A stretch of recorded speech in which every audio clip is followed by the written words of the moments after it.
everybody, it's Dumb Guy Live 58. That's the number of Dumb Guy Lives we've done. That's the number of dumb guys who've been live. I've been on all 58. Jamie's been on like 53 of them or something like that. No, you haven't missed that many. How many? I feel like I've only missed one, and even then, I think I appeared. One, yeah. I think I was on holiday. Murph's been on I appeared in my bathroom. Oh yeah. Murph's been on approximately 4 of the shows. Yeah, you know, so a regular guest. That's right, folks. It's just P. Oos. Yeet. And then you do the thing.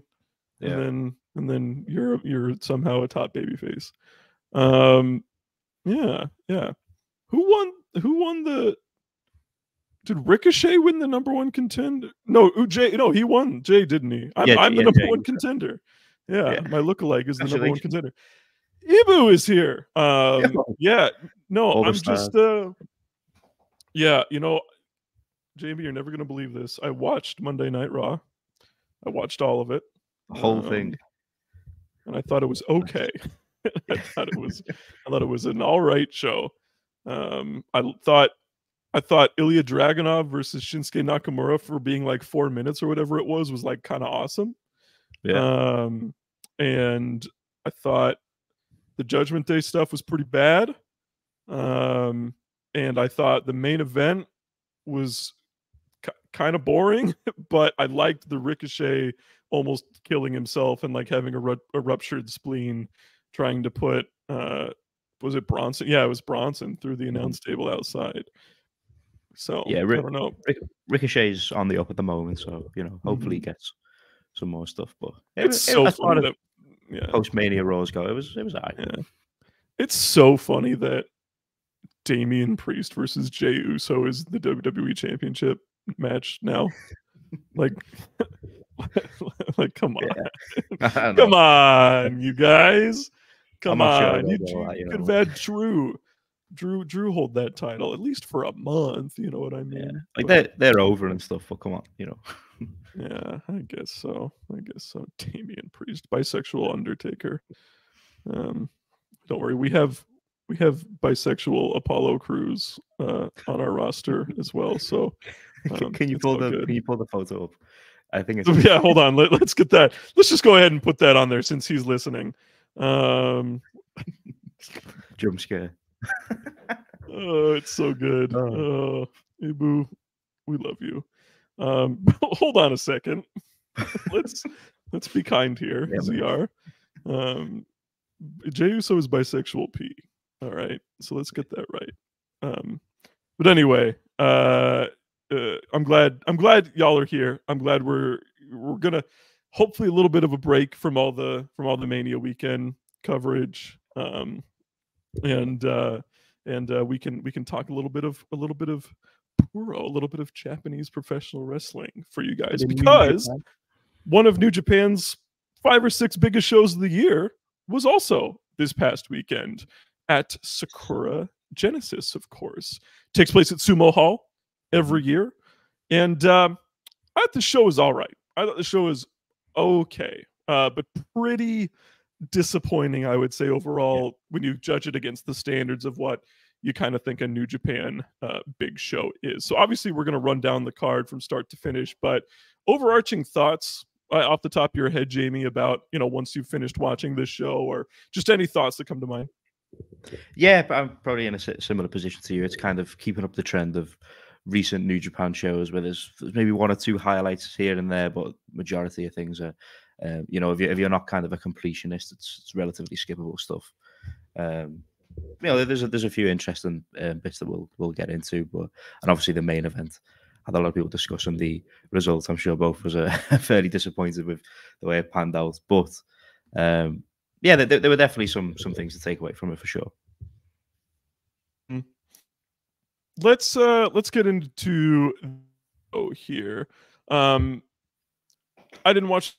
I was kind of interested because is in it, who I think is pretty, from what I can tell, it's just kind of, and that's kind of how matches went. There were like weird sort of undercard tags than I think you would normally probably an indictment talent pool. Beating the where they pinned Ghetto.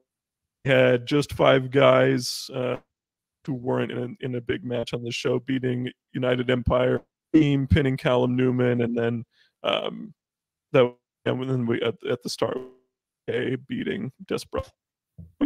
She's a jobber at this point, so not much to say there.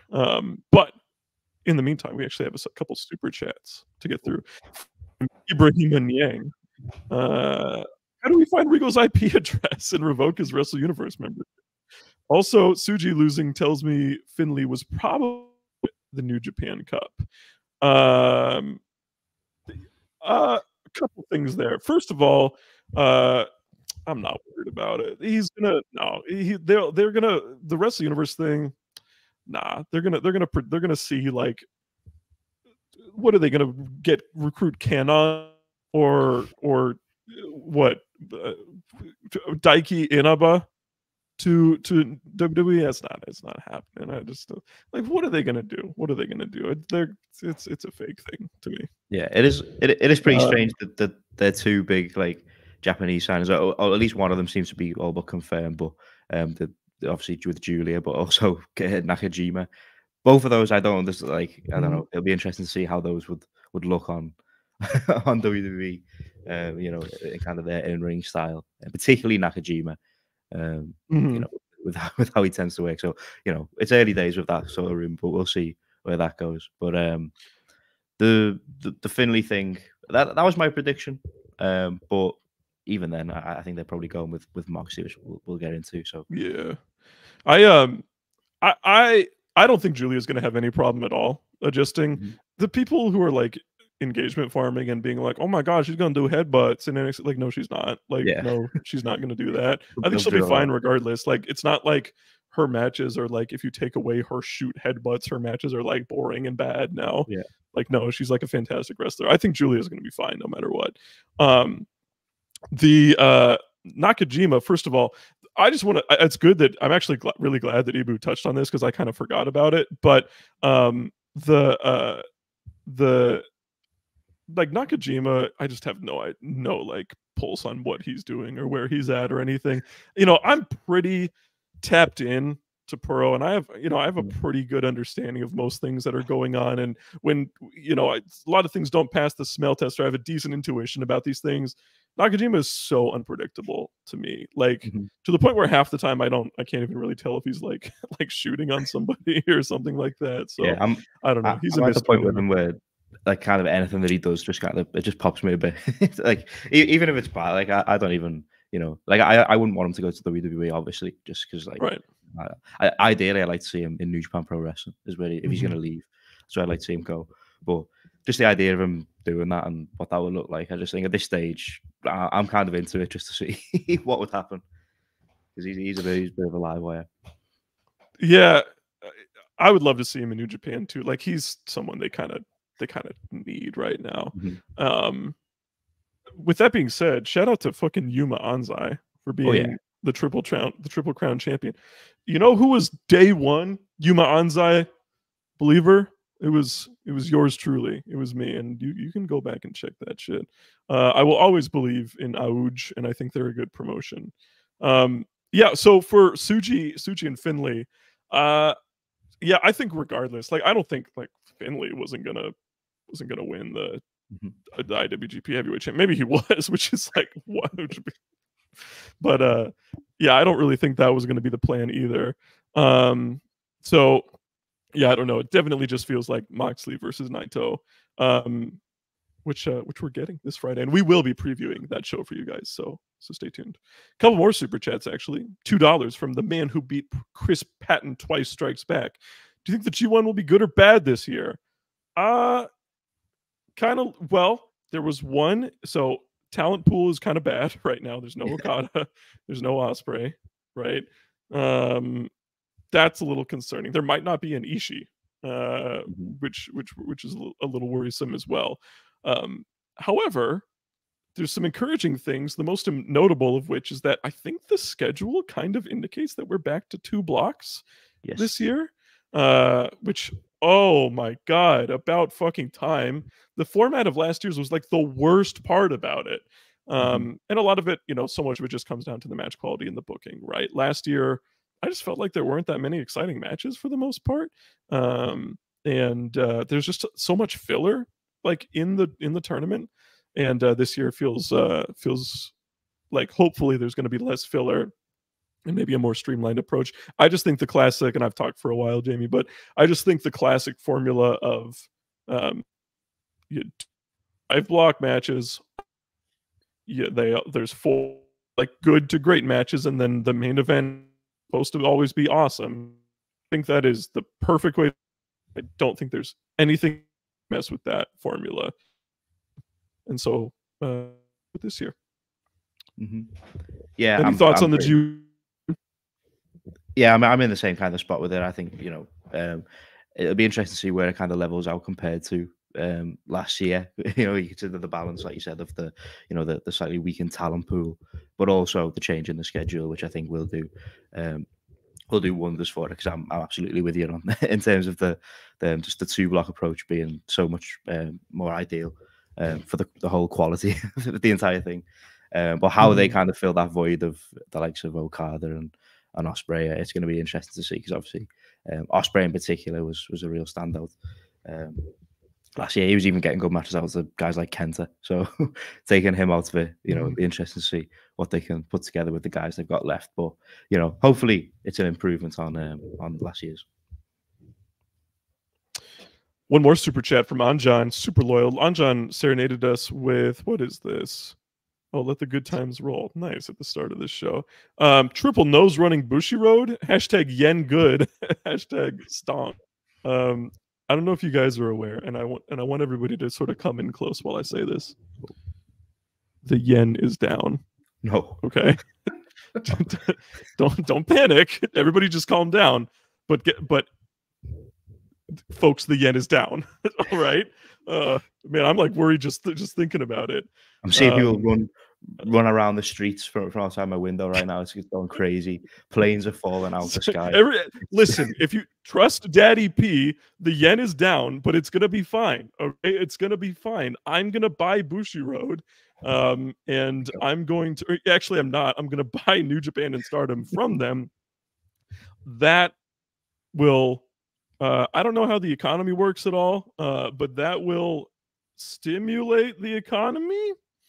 And sounds good to me. Sounds good to you, right? You know, Jamie's a licensed economist, and he's actually sort of an assistant professor at what's a college in the UK that's not like an obvious choice, but is still a really good college? Trinity. No, that's in Ireland. What we like international people know Oxford and Cambridge. Yeah, they're the big two, I guess. Yeah. Like I don't know, UCL, something like UCL. That. What is that? I think that's a London thing, I think, but I'm not sure. I don't know. What the fuck? Aren't you in college? Yeah, but I'm UCL, the UEFA Champions League. Wait, is it UCL? I might be just University College London. Now I got to be honest, University College a little bit redundant. Yeah. I feel like both of those words mean the same thing. But yeah. Oh, he's got it. Our Portuguese friend has the solvency here. This will stimulate the economy. Ibu, stop! You're gonna freak people out. Relax. All right. Okay. Yeah. Let's just calm the hell down, everybody. Yes. Thank you for the super chat, Anjan. We appreciate it.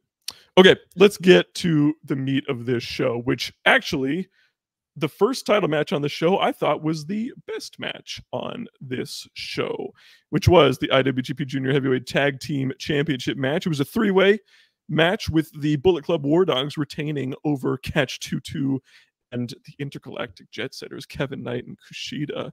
I just thought this was a really fun 3-way tag match. Like, we've seen a lot of these teams go at it before. Like, this was a pretty these teams have all had matches before. This is part of the Super Junior Tag League last year, right? And yeah, so shockingly, after kind of being an afterthought for a long time, all of a sudden the junior tag scene is like one of the most exciting scenes in New Japan.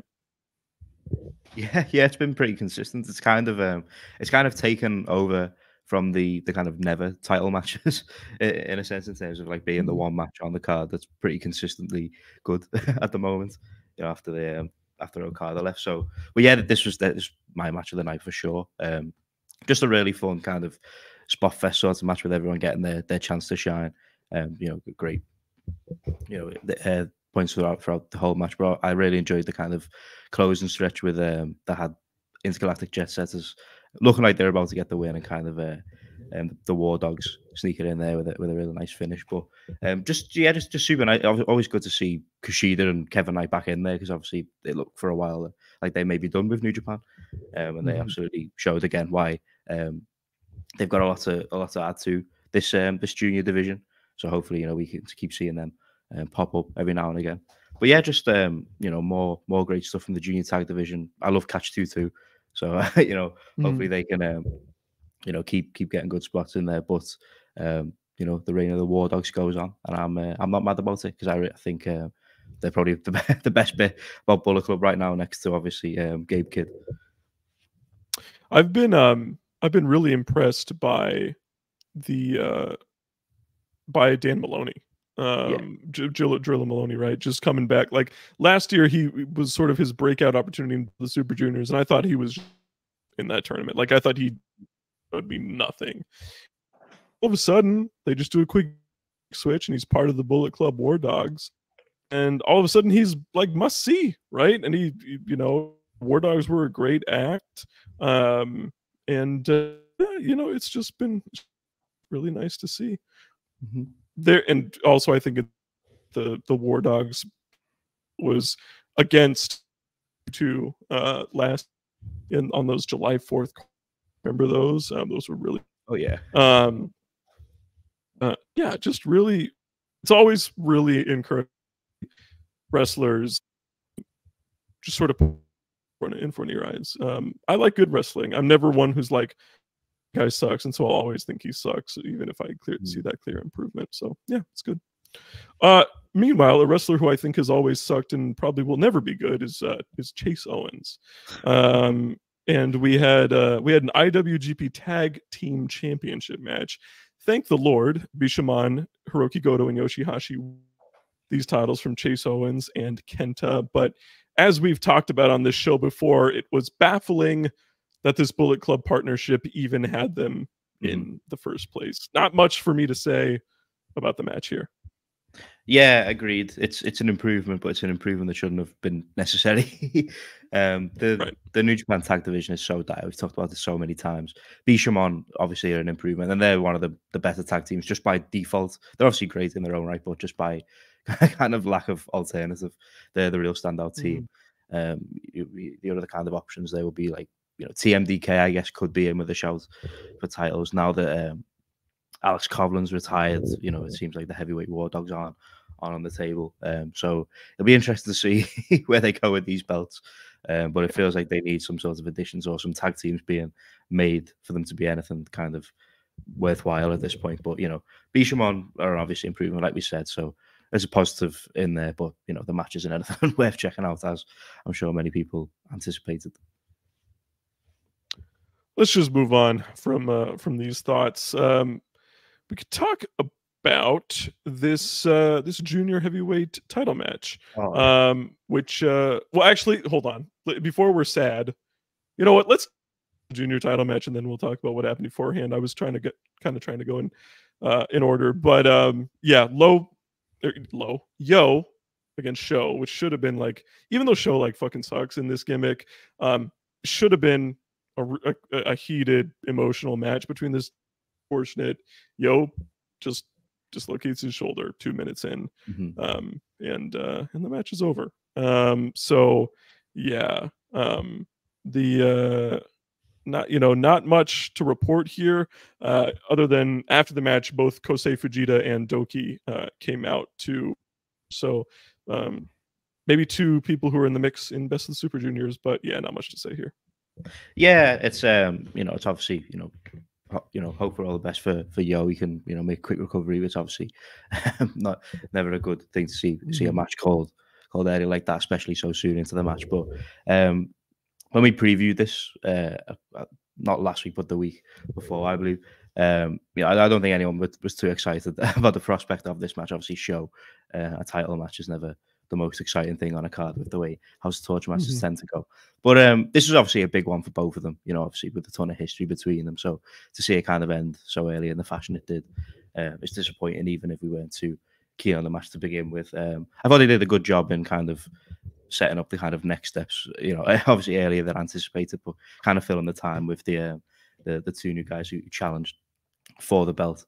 But just hope for all the best for Show, and he can get back in there pretty soon. But I guess we'll get to the more exciting, or I guess the more important of the interesting of the junior news to touch on today. Yeah, so we did get the best of the Super Juniors lineup, as we always do at Sakura Genesis.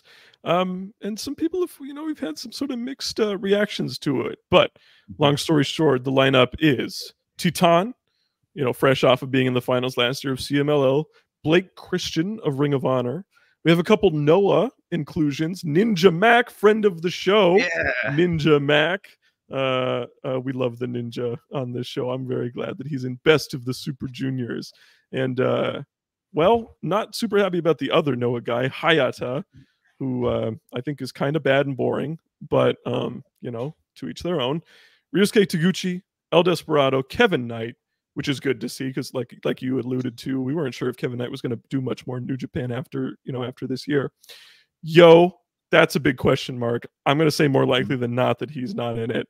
Hiromu, of course, Bushi, TJP, Francesco Akira, Doki, Robbie Eagles. Always good to see him back. I don't know why he's not more regular in New Japan, Robbie Eagles. He's not like my favorite guy in the division by any means, but he's competent and he's had really good matches.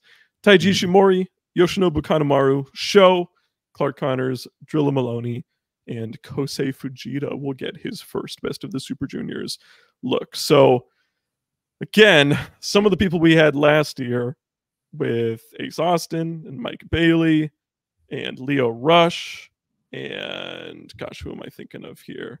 Those are kind of the big ones. Oh, and of course, Master Wado, who's injured.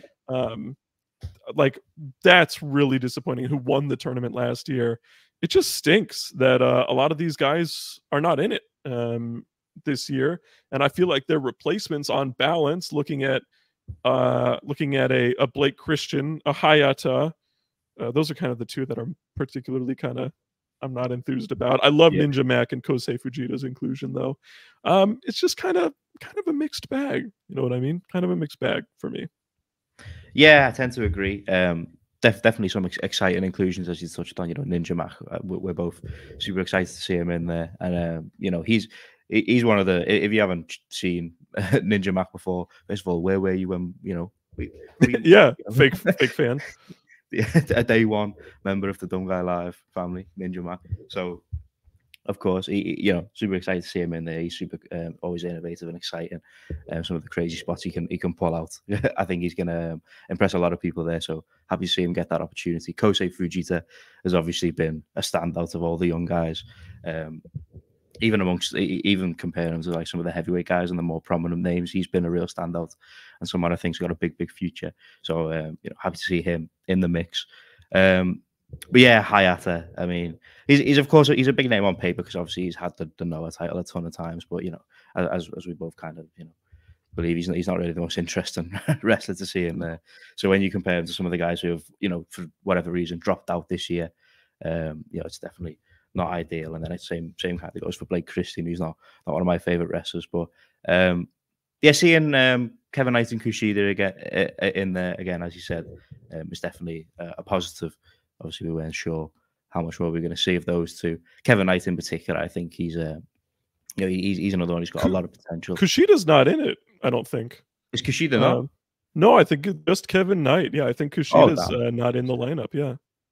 Damn, that's crazy. Well, at least he can't take a bunch of losses this year. Because true. Last year's record was kind of crazy. He was like 2-7 or something. It was like, whoa, what's going on here? Yeah, but anyway, regardless of Kushida's not being around, Kevin Knight, the point stands, is someone who I think has got a another guy with a ton of potential in there. So hopefully he can be a real standout this year. But yeah, some bigger missions last year. I mean, like guys like Leo Rush and Mike Bailey were standouts.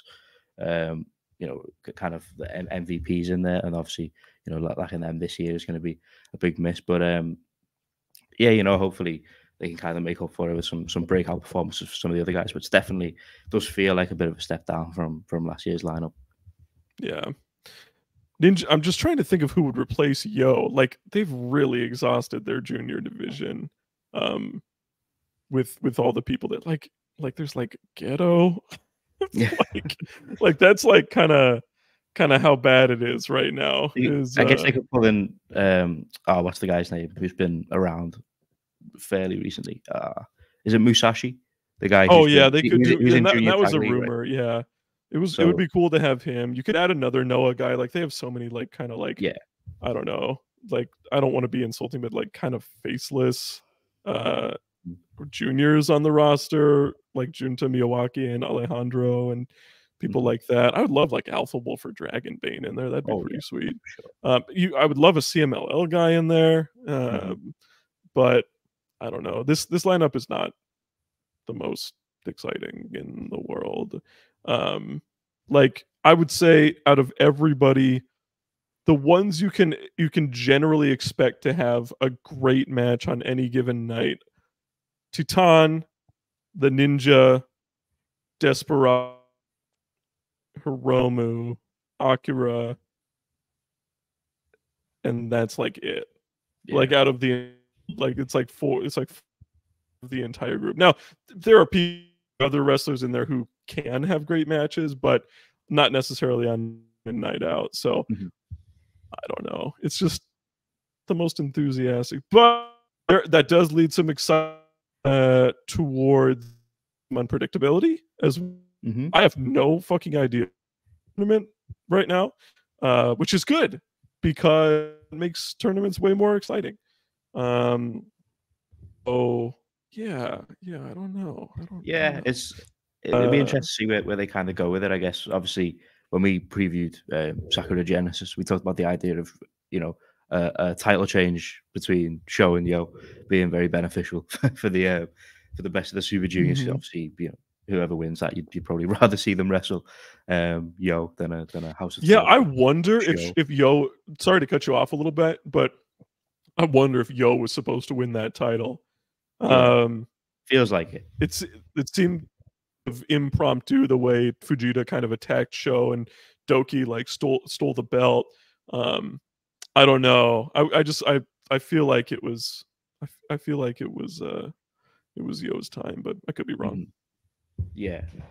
But you know, I'm kind of in a similar boat to you in terms of the unpredictability of it. I don't really have a read on who the favorite is right now. I mean, they can always go back to one of the kind of the guys that have been in the mix a ton of times, like, you know, the Hiromus and Desperados, particularly when you've got a lot of guys missing. I guess it kind of won't be too shocking to see them go down a more predictable route. But maybe it is the time for you know, a big win for one of the guys who are kind of on the come up. I mean, I don't think they'll do it, but if they went for a Kosei Fujita in his first tournament, I think that would be a huge you know, show of faith in a man. I think he kind of deserves it for his performances so far. But yeah, I guess we'll kind of see as we get closer to it and as we kind of progress through the tournament who stands out. We'll obviously do a more in-depth preview when it's time. Off the top of my head, I don't actually know when the tournament starts. Not till May generally, right? Yeah, because we have Dantaku first. But in the meantime, like if I just off the top of my head, if I was booking it, I would have Francesco Akira win this tournament. Oh yeah, I think he's such a slam dunk for this division, and I would have him go over. I don't know. It would be cool to have like you said, Kosei Fujita go far in his first ever tournament. But even going over like a big name, like you remember that classic Akira and Desperado match from last year, and do a rematch of that in the finals of this tournament where Desperado puts him over. I think that'd be pretty sweet. But yeah, I like. Wouldn't it have been great if Desperado never lost the belt and then that was the match for Akira once he won Best of Super Junior? That'd be ideal, wouldn't it? But you know, yeah. or if Watto won the championship when he won the best of the Super Juniors, and they just decided not to do anything with him, and now he feels like the same guy because he got injured. I don't know. Just there's been a lot of fumbles in New Japan as of late. Little puzzling. So let's get on to a match with some stars in it. We had Jon Moxley and his close associate Shota Umino beating the House of Torture partnership of Jack Perry and Ren Narita. I like this better than the vast majority of House of Torture matches, just because I think Moxley is out here. Babyface's won endless heat. It was a babyface win, and we also win in another House of Torture match the following match. I wonder if it makes me wonder if the 3 big matches where House of Torture is on this show, and they're finally losing their like momentum, a big pivot here. But I actually thought this was pretty good, to the point where it was probably my 3rd favorite match on the show behind the junior tag and the main event. Yeah, I'm with you, Joe. I mean, Jon Moxley always kind of brings it wherever he is, and so it was no surprise to see this kind of over deliver on the typical House of Torture match with his involvement. It was nice to see him team with Shota Umino too, particularly with where I think they may be going with the IWGP title, which we'll get to. But yeah, it was just pretty solid stuff, So kind of getting used to seeing Jack Perry in there as a House of Torture guy. It's pretty interesting to see. I thought Moxley and Narita had some nice moments in there too. But just a nice kind of babyface win, and an improvement on the typical House of Torture match, as you said. Always good to see Moxley in Japan. I think he really shines in that environment, and I'm really glad we're going to see him in a big time match this weekend. Semi-main event here. Thank fucking God, this was I would have been really happy if Tsuji won the title, but god damn it, this was the match result I most wanted to see on this show. Shingo Takagi, thankfully, after a fucking just a stupid match, defeated Evil to win the Never Openweight Championship back. Oh my god, it was just this was if the previous match was the upper end of what a House of Torture match can be, this was the insane, preposterous, stupid, throw out all the stops, just make it as big of a spectacle, a dumb spectacle as you possibly can, with multiple referees, 78 run-ins, and when Hiromu's the guy counting a pin in a match, I don't really know what else to say about it was just dumb. But Shingo did get the win. Thank God. We're gonna get a Shingo big time singles match at most likely Dentaku and Dominion at the very least. It's just all I ask for. Much better than fucking Evil. But yeah, what do you think, Jamie? Yeah, I mean, I don't really know how to break down the kind of events in this match. It's like you said, it's the crazy, preposterous House of Torture, but kind of deal that we've gotten pretty used to, particularly over the last couple of weeks as they've ramped it up. But if this is kind of the ending of this current seemingly push that they're on, and they kind of wind down a little bit, then I think this is the kind of the way to go out in kind of the most overblown and over the top fashion, as kind of fitting of House of Torture. But puts an end to this weird detour that we went on with the Never Openweight Championship. Obviously, coming into Wrestle Kingdom, it was Shingo with the title, and then Tama won it, but then immediately was leaving, and then so we pivoted to Evil, and it's just we could have just avoided this, just avoided all that, have the title. Which, I mean, I guess there's some communication things there with Tama and whatnot, but Shingo has the belt, which is always a good thing. He's obviously one of the most consistent, probably the best wrestler in the company now. So seeing him with gold is always, good thing. He's going to improve the quality of the matches in that division, 1,000-fold. So good stuff there, and a big win for Shingo Takagi. The main event here was the Tsuji challenging his stablemate Tetsuya. He won the New Japan Cup for this title. Naito did get the win. In here, I thought this was a very good main event. I didn't classic or anything. I felt like, again, it's just one of the things where 35 minutes, and you know, if you cut out even who's like, oh man, anything over 15 minutes, but if you cut out like, I don't know, like 7 minutes, and then just keep everything else after that, I think the match just becomes so much more of a digestible package. I didn't, in a lot of these matches, especially for whatever Naito matches, I don't think the length adds to like the epicness, like the epic nature of a match for me. I think I'm echoing a lot of the comments. 10 minutes even, like, you know, not even just the closing stretch, but like the entire last, you know, third of the match I thought was stellar. With a lot of, you know, Naito had good selling of his neck, and Tsuji was continuing to come across as like the desperate young guy who really wants to win it, but just isn't refined enough to get the job done. But as a whole, I'm just like, let's pump a little bit. Let's work our way up. If you'll recall, early in Okada's first reign, he didn't have 30-minute plus long matches. So let's work our way up there with some of the other young guys too. Yeah, I enjoyed this in moments. As Kanye said, the you know, the closing stretch was obviously really good, as most big kind of IWGP title matches are, particularly with Naito.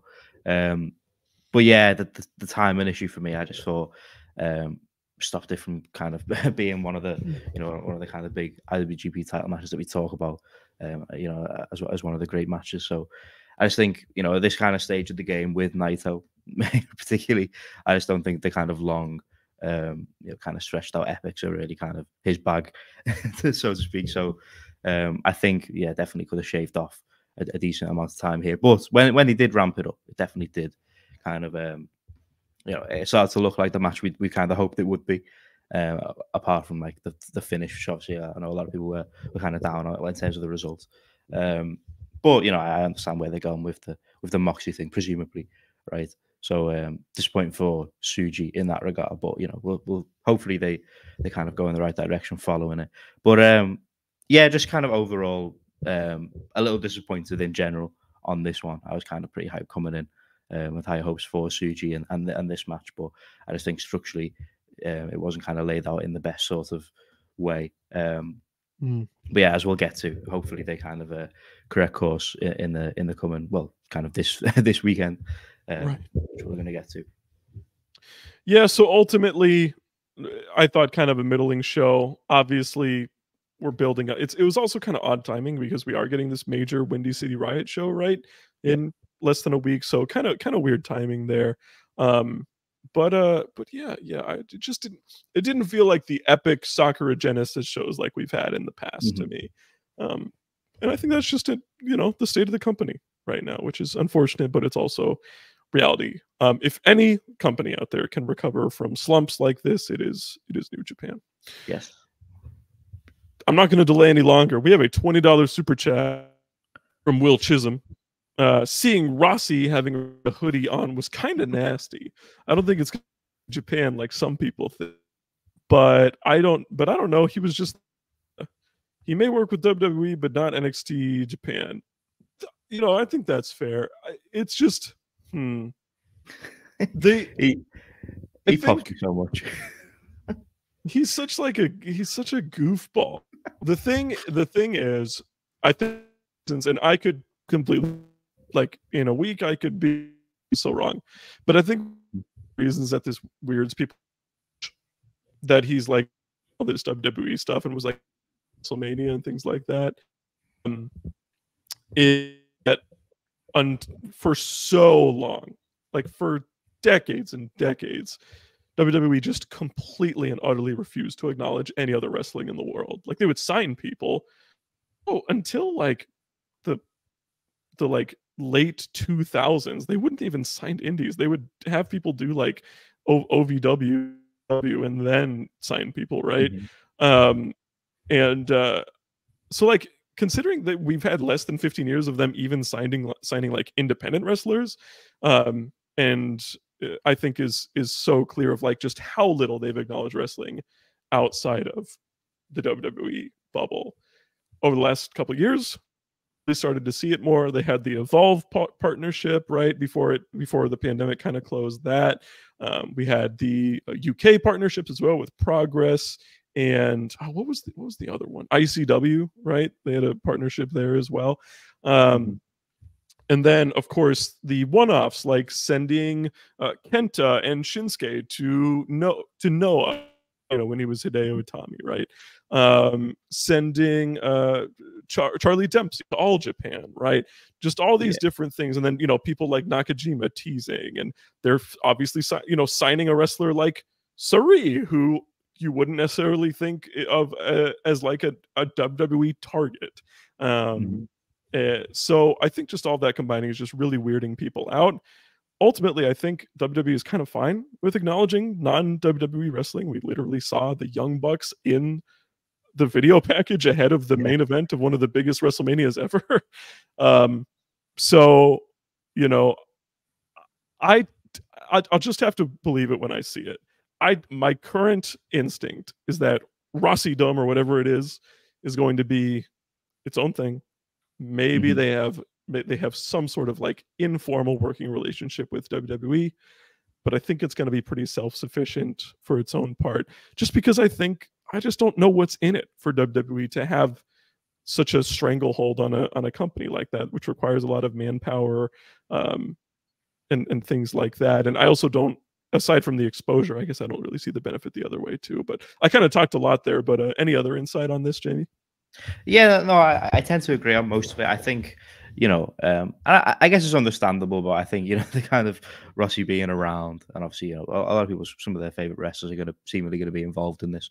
Obviously, Julia for a time, and then Utami and stuff. So, I guess people are kind of worried, thinking the worst, that it's going to be like this overblown NXT Japan thing, which I just don't think makes any kind of sense in terms of what this whole deal is going to look like. And I just don't think that's the thing that's ever going to come together, the NXT Japan thing. But I do tend to think that there may be some sort of relationship in some form. But again, I think it'll be very, very limited.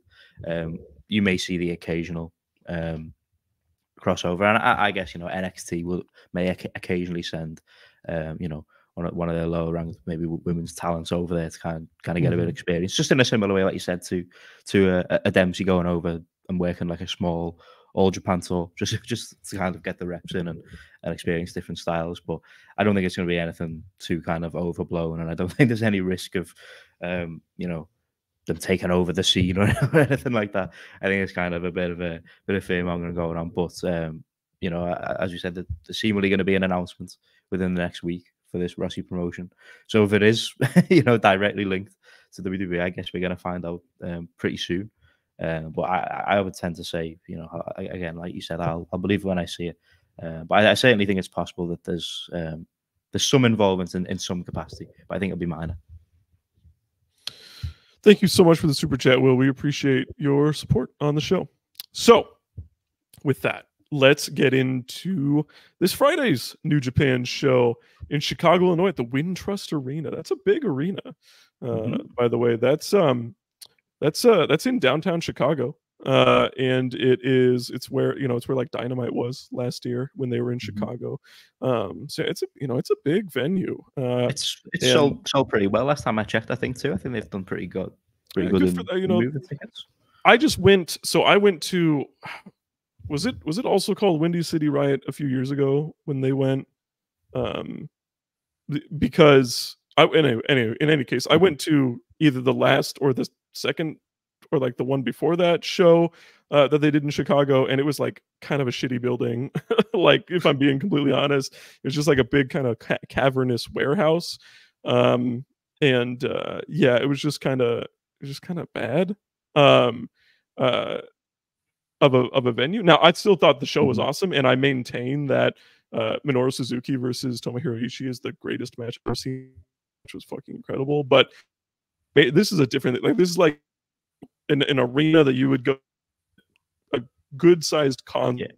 They have like all the high tech video boards, thing. It's gonna feel like a big time production, which is good because that's what New Japan deserves, and that's what stars like and Naito and Saber and you know Vakimi deserve. Mm-hmm. So with that, let's get into the show. As an awesome card. Very brief, the kickoff show. Matt Vander Jay. I don't know what this is. Point is, anyway, the pre-show I actually think is pretty interesting. Alex Windsor and Trish versus Mina Shirakawa and Viva Van. I think Mina Shirakawa is obviously one of the biggest stars in Stardom right now. Alex Windsor is a huge deal. She, as recently as last year, was a champion in Tokyo Joshi Pro Wrestling, and a lot of people say she's the best since like Thunder Rosa in that company. People are big believers in Windsor, and she's appearing on a New Japan show. Mm-hmm. Yeah, this is definitely one to circle. Obviously, Mina Shirakawa seemingly, well, definitely continues to build their name kind of over in the States. She's obviously been a big part of Stardom's kind of weekend over in Philadelphia. So seeing her back in wrestling in front of a crowd in the States is going to be interesting, particularly with seemingly they're building up towards a Forbidden Door match there for her. But yeah, definitely it'll be interesting to see Windsor as well getting in the mix. I've heard a lot of good things.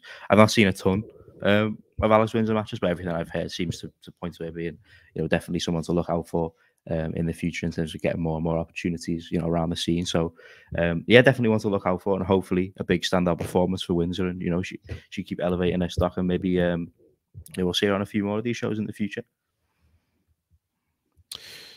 $5 super chat from Chi-Town Spurs. Let's preview this match first. We usually kind of go in reverse order, but in the interest of the super chat, let's go with this one.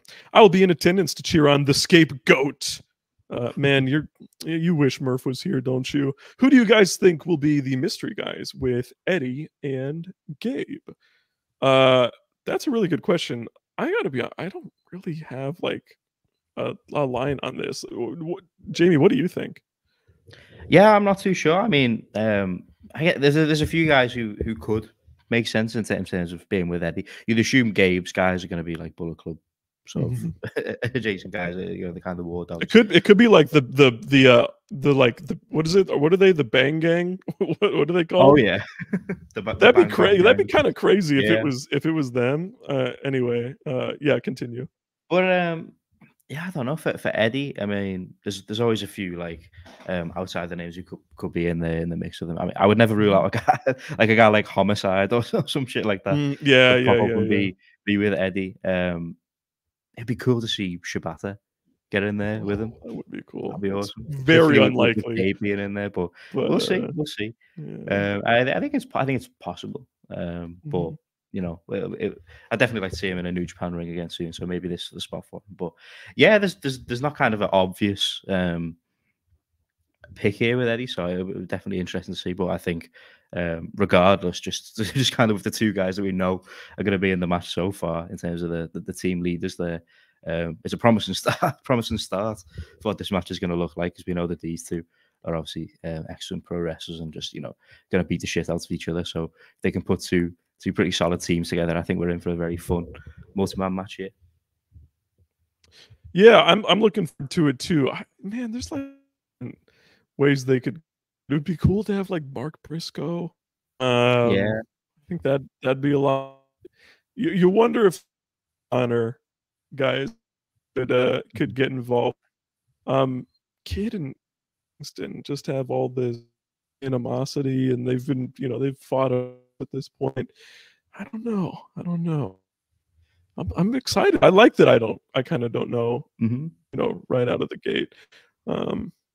Unfortunately, is that like kind of makes sense because they're in Eddie's sphere, but he's pretty committed to the bit of like hating certain wrestlers like the Black Club and stuff like that. So, kind of people who might come originally don't. Yeah, and this will be no right rules. So regardless, it's gonna be a spectacle. Desperado could be an option as well. Yeah. Because he's done a lot of hardcore stuff on these shows as well. Okay, the opening match will be Minoru Suzuki Ren Narita. These two were in Strong Style together as recently as like 6 months ago. And now Ren Narita is in the House of fucking Torture. And Suzuki still gets pops in the US, and this one could go kind of either way. Yeah, they usually like to start the show off strong with babyface win, but it also would seem kind of weird if Narita continues to lose. But yeah, I don't know, but they'll probably have Suzuki win here, but it should be enjoyable. Yeah, this should hopefully be pretty solid. Hopefully, not too much kind of House of Torture interference and stuff. I'm not too sure who else of all of them are going to be kind of in and around this one, but just as both of them on their kind of ability, I think it could definitely be fun. Obviously, with the experience between the two of them, and the kind of styles of both of them, I think they could definitely work well together in there. And I think the result could definitely go either way. Obviously, it could be cool for as you said, Suzuki's always so popular when he makes the trip over there to the States. So kicking the night off with a big a big babyface win would obviously be a good way to go about it. But also, it could be a big win for Narita, particularly with that history we talked about. And obviously, he's a big name from New Japan's past. So, I think I'm going to lean on the side that Suzuki gets the win in this one. But I'm not 100% certain about it. New Japan Strong Women's Championship. Stephanie Vaquer will defend. Is this her first defense? Yeah, it is her first defense of the title against Azumi.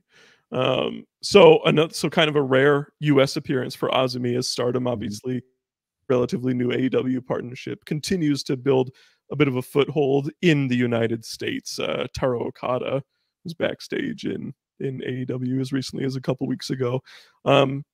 This is another one where I'm kind of not sure what they're going to do here. Like, obviously, they wanted this title on Vaquer, and they literally brought her to Japan to put her over Julia, even though that match was really weird. But they love Azumi, and she's one of those wrestlers. She's kind of like she's kind of like an Ishii, where they still haven't gotten fully behind her, I don't think, as like a top wrestler, but she's one of those wrestlers who's just disproportionate among Western fans for whatever reason. And I wonder if that's reason enough for them to put the title on her here. I'm going to say Vaquer retains, but definitely wouldn't be shocked if Azumi wins. Yeah, I kind of agree. I don't think it's too out of the realms of possibility that Azumi could pick up the win here, but I do kind of think that Vaquer is probably the more likely winner here. I think obviously they'd kind of she'd been in and around the scene with this belt for a while, and obviously the IWGP too. It was kind of obvious that they had plans on putting the belt on her. So now they've got it, I think they're going to give her a nice little reign and kind of continue to elevate her stock over in the States.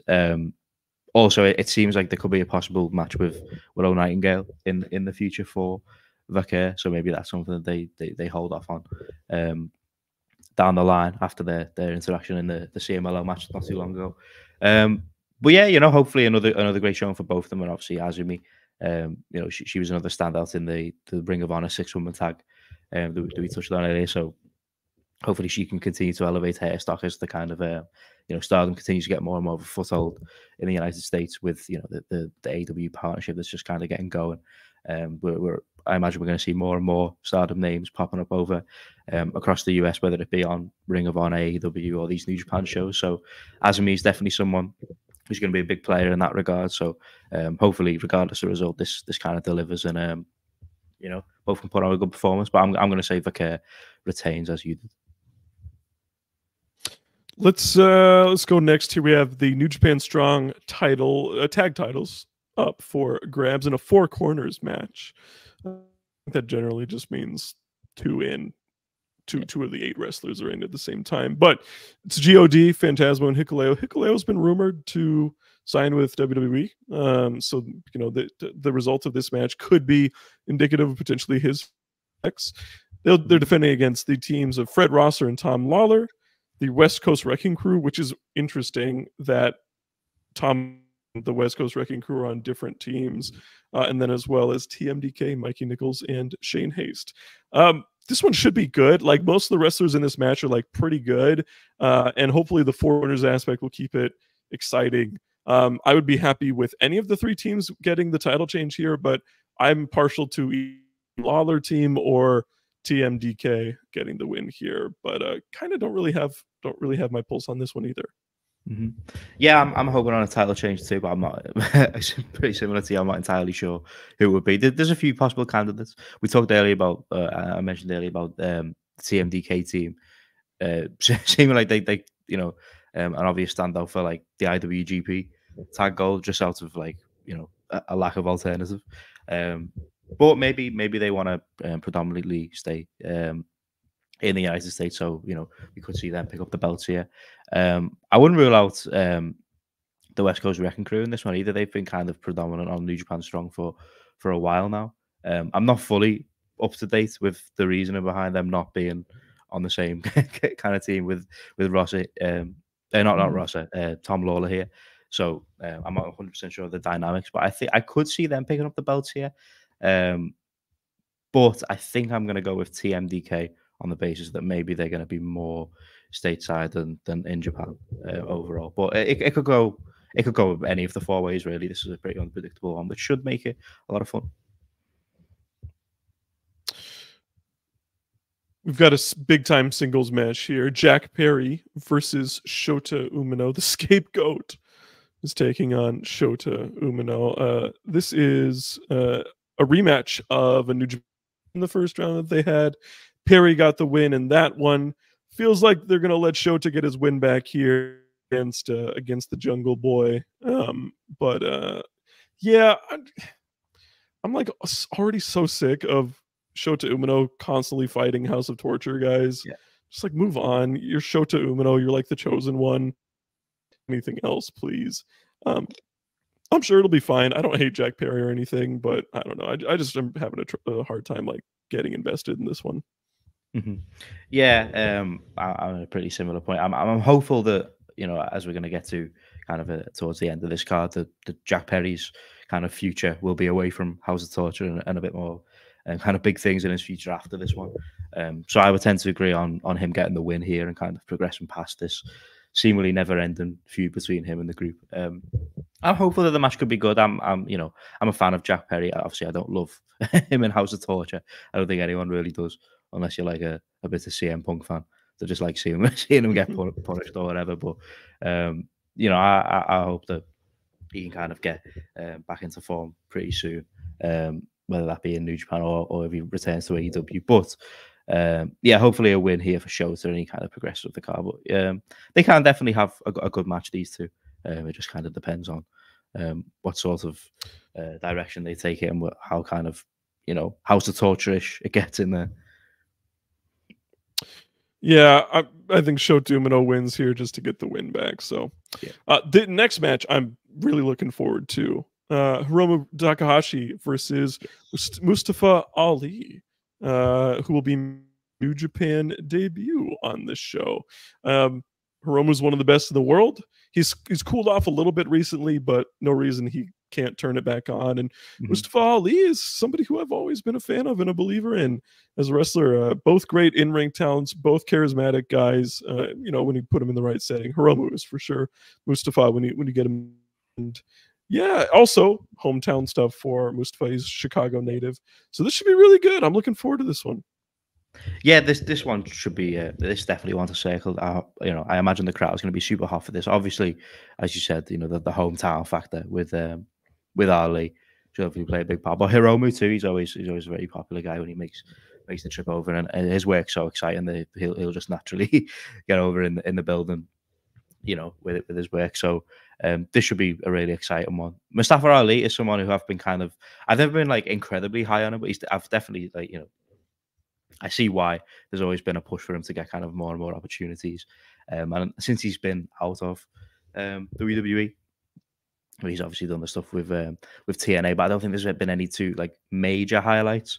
And obviously TNA isn't something that a lot of people kind of always have their eye on and stuff like that. So I think it's just kind of a case of him not having any kind of major opportunities yet. But this is definitely the biggest he's had since being out of there. So I think this is a real chance for him to kind of show to everyone again why he was someone that a lot of people push for whilst he was in WWE to get more chances. So hopefully a big performance from Ali, getting back into form as well for Hiromu Takahashi, particularly ahead of Best of the Super Juniors. And yeah, this just should be really fun. And hopefully, you know, Ali's a guy who you know, if he shines in this match, then maybe he can get a couple of opportunities to come over to Japan in the future, because I think that would definitely be something a lot of people would be interested in seeing. Yeah, something to note is that Ali is the X Division champion in Impact, so probably not going to be pinned while champion of that thing. So I'll say Ali wins this one. We have the aforementioned Riot Rules match. Eddie Kingston and Gabe Kidd will each bring 3 partners to this match, and it'll be no DQ. So yeah, we'll see who that ends up being. New Japan World Television title. This is a rematch of a match. Actually, no, this is not a rematch. What am I talking about? This is a rematch of a match that happened a long time ago in PWG. That was really great at the time. Zack Saber's star has risen wildly in that time, and Matt Riddles has fallen a lot. Yeah. So kind of interesting look here, but you know, Riddle's interesting because he hasn't like blown the socks off of anybody in a while, but I still think he's like got a shot at doing something great. And you know, if it can't happen against Saber, and there is the time limit aspect with the TV championship, but if it can't happen against Saber, then yeah, maybe they're just done with that. But regardless, I think this is going to be good, and I do think I kind of think Saber gets the title back here, depending on how much they're planning on using Matt Riddle going forward. Yeah, there have been flashes with Riddle since you know, well, for a little while now, between this kind of close stretch of WWE and the stuff outside, but he's yet to fully kind of get back into any sort of form that he was in, you know, kind of the peak of his powers. But if you're going to have a great match with anyone, Zack Sabre Jr. is going to give you a pretty good shot. He's one of the most consistently, you know, excellent wrestlers over the last couple of years now, particularly in recent years.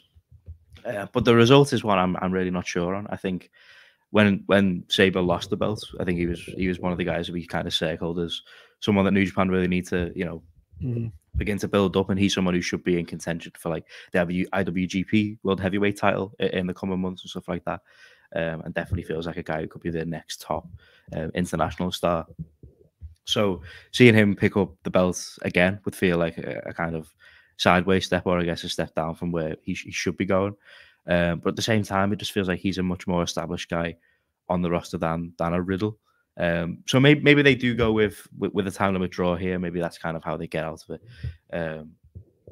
But yeah, I'm not sure. I don't particularly see Riddle getting the win on Sabre unless it's something they plan on circling back to. So I'm going to say a time limit draw is where they go with this. But hopefully it's a good performance for both, and Riddle can kind of get back into form. We've also got in the semi-main event spot here Tomohiro Ishii. Well, presuming so. He's banged up, but Tomohiro Ishii versus Nick Nemeth in a non-title match also, which I think is kind of weird. Yeah, again, I don't have much to say here. Like, if it's Ishii at the top of his game, it should be really good. If he's limited in any way, this could be kind of rough. Yeah, I don't know. This one's like weird. Like, there's no build to it. There's no anything. It's Tomohiro Ishii versus Dolph Ziggler. Like, like that's just I don't know. That's difficult for me to sort of wrap my head around. I don't know if it is for you, but yeah, I mean, Ishii's a guy who they send out there to lose now. They send out here to make the other guy look strong and lose. So I don't really understand why this is non-title, but in any case, I think Nemeth's getting the win here.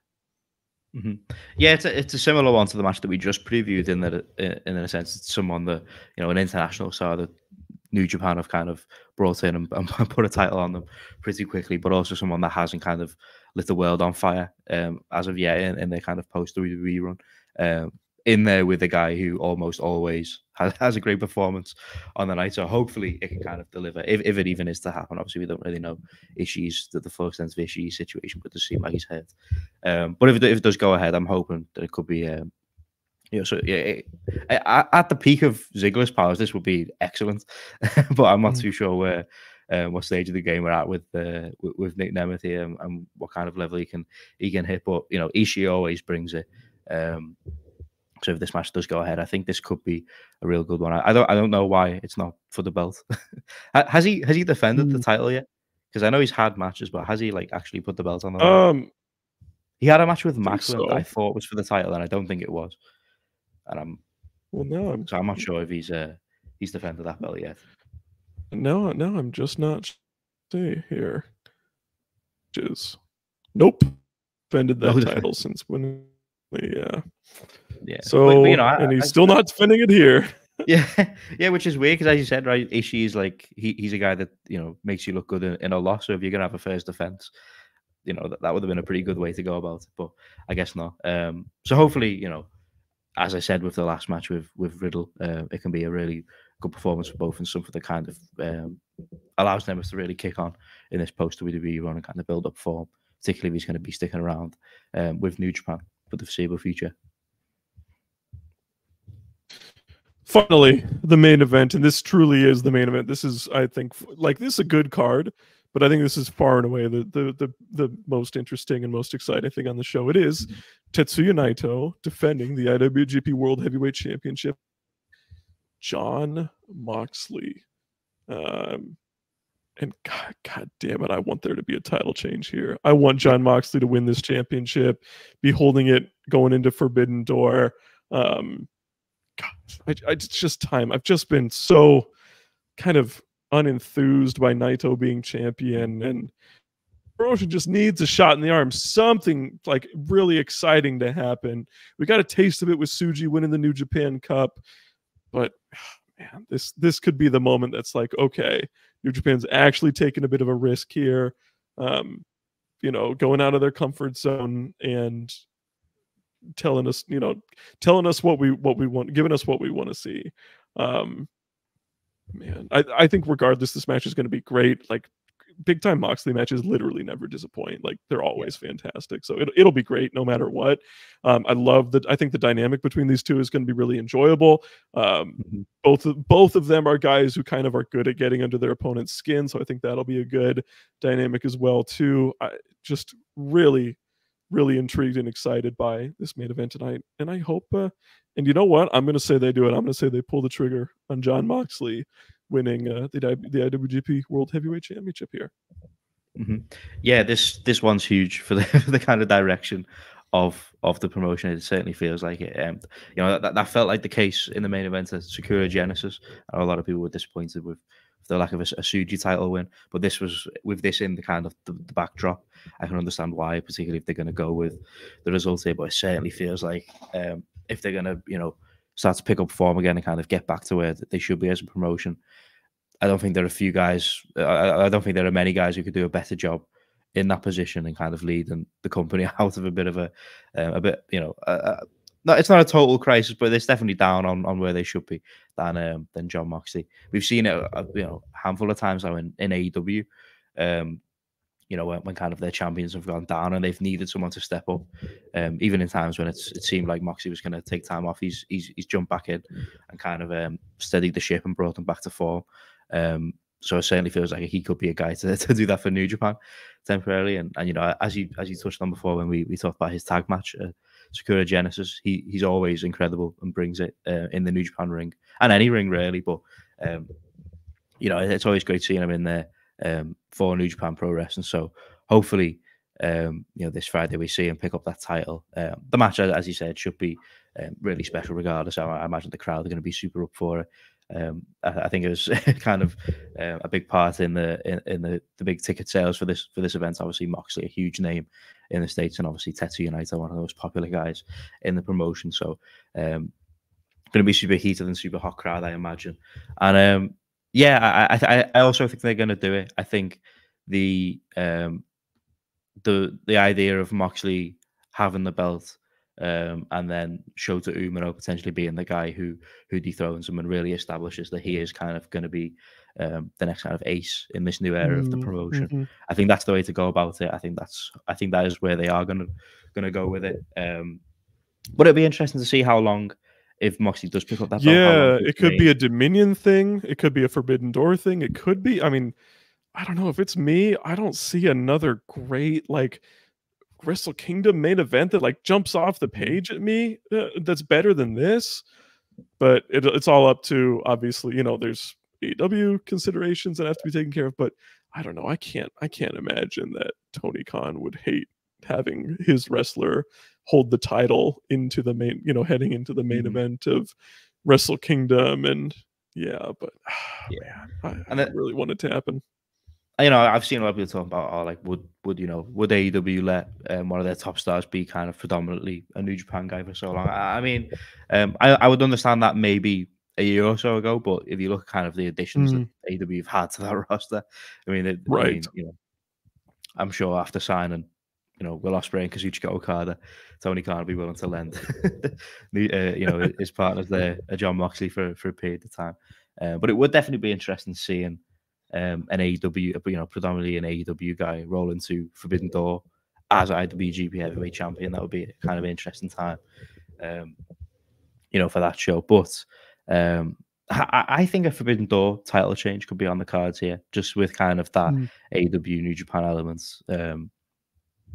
Because I can't imagine Moxley defending the New Japan belt against like another AEW guy on the card. I think they'd want to go with a AEW New Japan match. So maybe that's where they head with it. But it also definitely feels like a Wrestle Kingdom match. But I think we're both on the same page in terms of where this Friday showdown hopefully will go in terms of Moxley picking up the belt and kind of steering New Japan back into form. If they don't go with Moxley here, I just don't know where they go after that. I just don't know what's next if that's not the move. So yeah. So like I said, far and away the most exciting thing on this show for me. Not a bad card. I think there is something to be to look forward to in every single match on this show. Most matches on this show weirdly have like one wrestler I think that's like stellar, and then the other wrestlers kind of like, you know, kind of a prove it moment for them. Which is fine, because I think most of the time in New Japan, wrestlers tend to live up to that prove it moment. So this should be a great show, fun environment, hot crowd, and one of the more exciting New Japan main events that we've had in a long time. Or maybe intriguing is a better word, because the result of this match is going to shape how the rest of their 2024 goes, most likely. And that's a big deal. So let's what else do we want to talk about? Is there anything particular from Mania weekend regarding pro wrestlers that you wanted to bring up? I guess it would be worth touching on, you know, kind of, I didn't catch everything, and I assume the same we said for you. There's a lot over Mania weekend. It seems the match list for Mania weekend seems to get longer and longer every year. It becomes more and more of a kind of spectacle.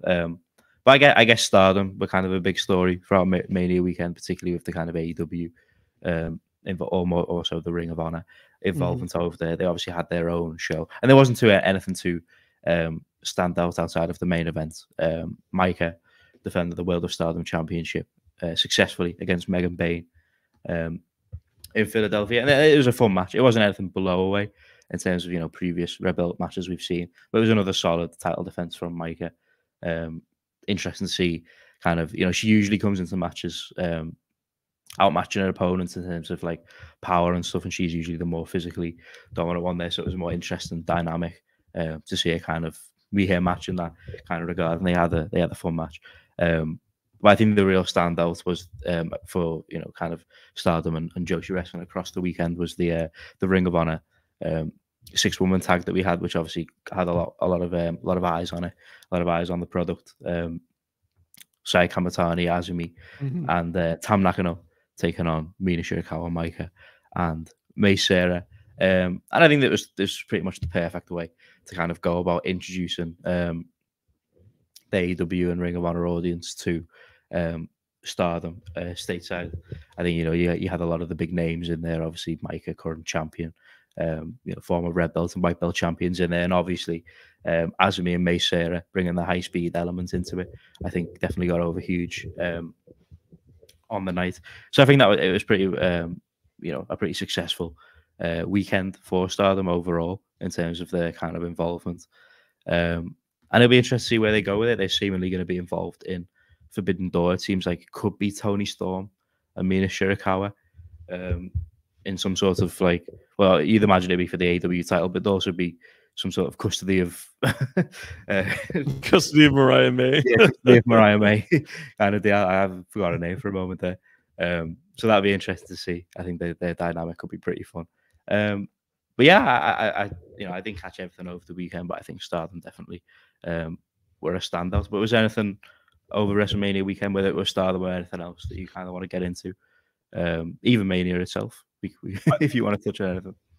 The first on Stardom, I thought the bag at Ring of Honor was solid. I thought it was a good match. You know, it was pretty.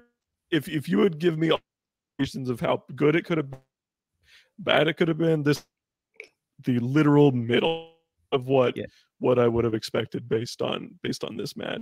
Good, which is high quality. It was a very high quality tag match, and I think all the wrestlers, you know, got themselves over well. You know, someone like May Sarah getting big time exposure is exciting. I think that's really cool.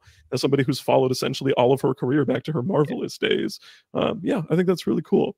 I thought the World of Stardom match was very good as well between Micah and Megan Bayne.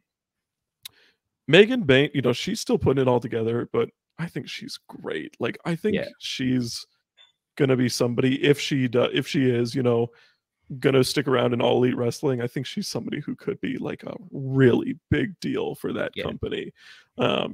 So, you know, she's obviously built very similar to Charlotte or Rhea Ripley. And you know, as we've seen with WWE, I mean, Charlotte and Rhea are two of their biggest women stars ever. And I don't know, and I think in terms of sheer talent, I think Megan Bayne is close to that. Maybe not quite as athletic as at least Charlotte is, but I think and the charisma she's gonna need to work on that too. But I think she's got all the tools. It's just a matter of deploying them into a full package. Yeah, I think that's the big stuff from, you know, there was obviously the TJPW show. I like the tag match between Maki Ito and Miyu Yamashita against Daydream, who I think are, you know, four of the best wrestlers in TJPW. I didn't like a lot of Maki Ito's GCW stuff. It's just kind of played out to me like it's the same gimmick. Like, she's cute, but she's also violent. It's like, I get it. I don't think, you know, not much else to say there. In terms of Mania itself, I don't think there's much I want to talk about. I thought the main event of night 2 was so fucking good. I thought that match was just awesome. Like, I was like, this is great. Like, it was so much fun. It hit all the right notes for me. I don't think it was like, if I'm thinking of, because I think the Usos versus Kevin Owens and Sami Zayn last year. Steen Erico, but that's inaccurate. I think that's the best Mania main event ever. I agree. And I don't think this got quite to that level, but I would still say, you know, star ratings are arbitrary, but I would say it's like a star match, which for WWE is like, that's saying something. Like, that's really impressive that they were able to do that for that match. Yeah, I thought it was awesome. Everybody played their parts perfectly. It was super crowd pleasing, but they never, you know, even with people like John Cena and The Undertaker coming out, I never, and Rock, right? I never thought the spotlight was overshadowed from Cody, which was the big point.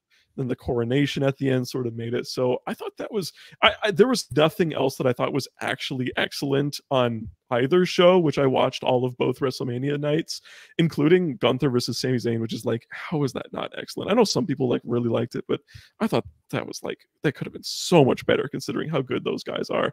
But yeah, I thought, you know, I thought the main event of night 2 was awesome, and it was without a doubt the best match I saw all weekend.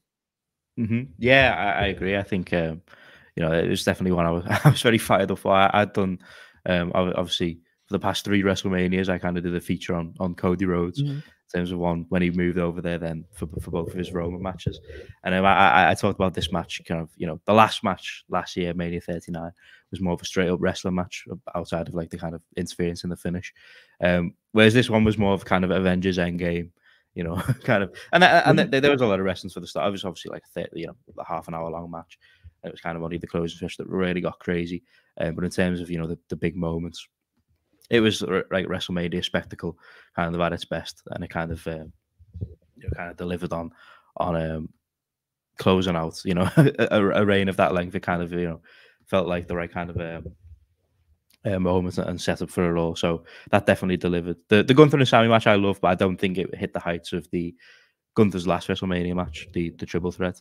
But it was definitely one of the standout matches across both nights. I think last year's WrestleMania, in terms of overall match quality, definitely had it beat. Particularly night one. I thought WrestleMania night one last year. Yeah, I thought last year's Mania overall was just blew this year's out of the water. Yeah, definitely.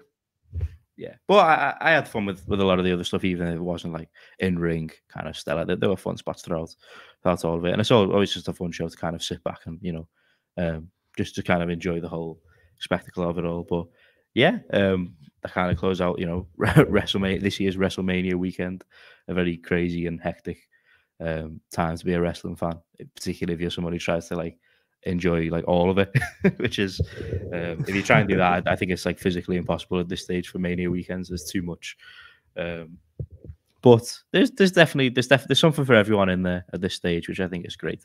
It's always a fun time. Yeah.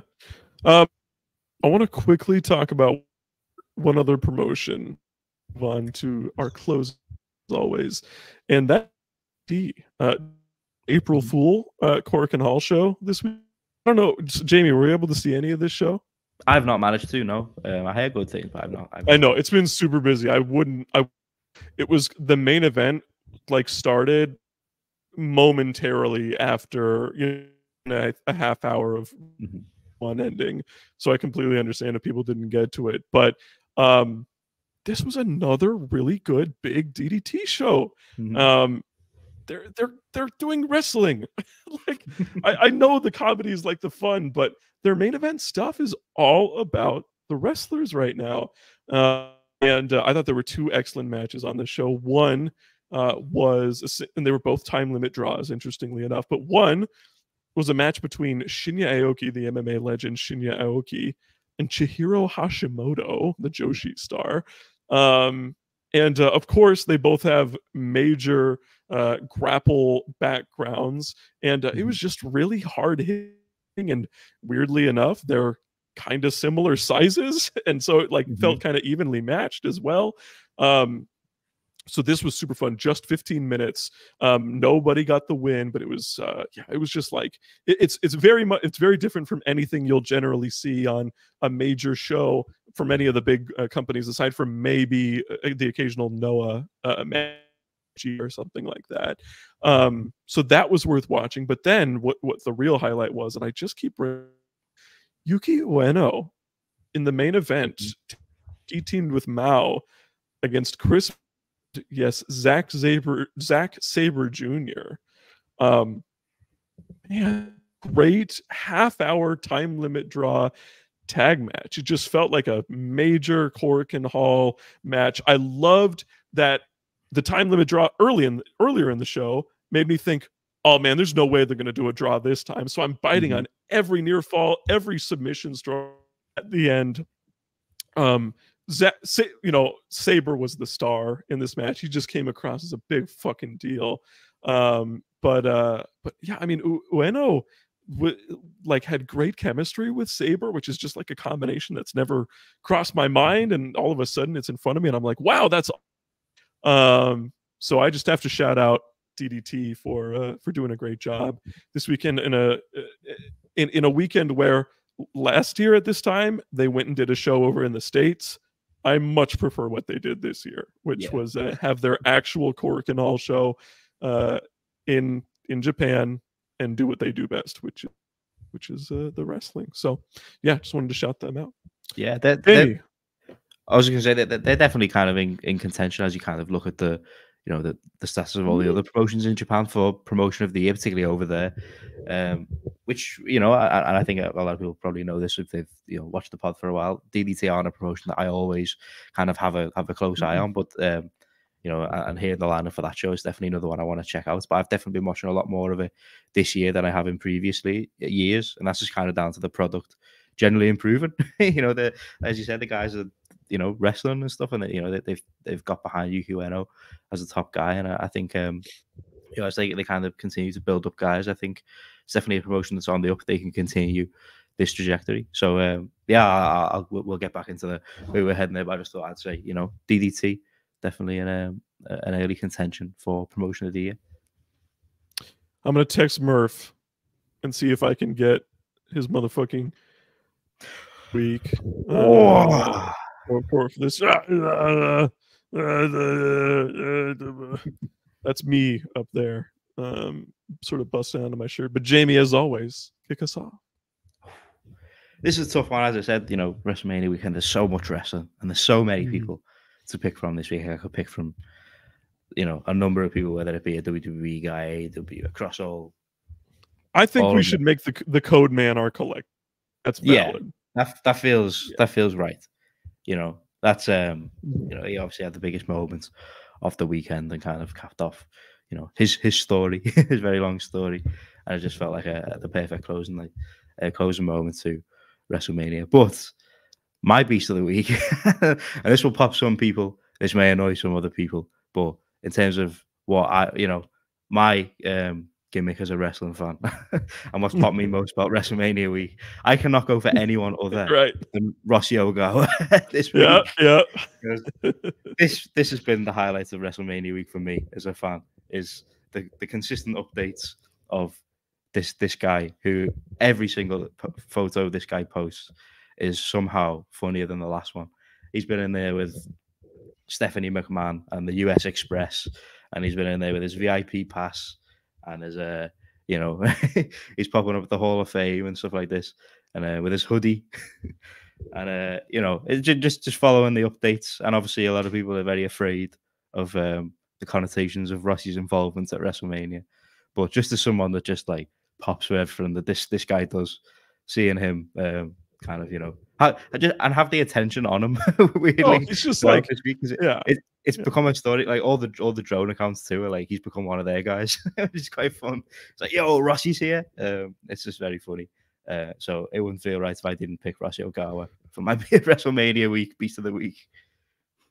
I haven't heard from Murph, but we'll make sure to get his input before we post the tweet about our beasts of the week.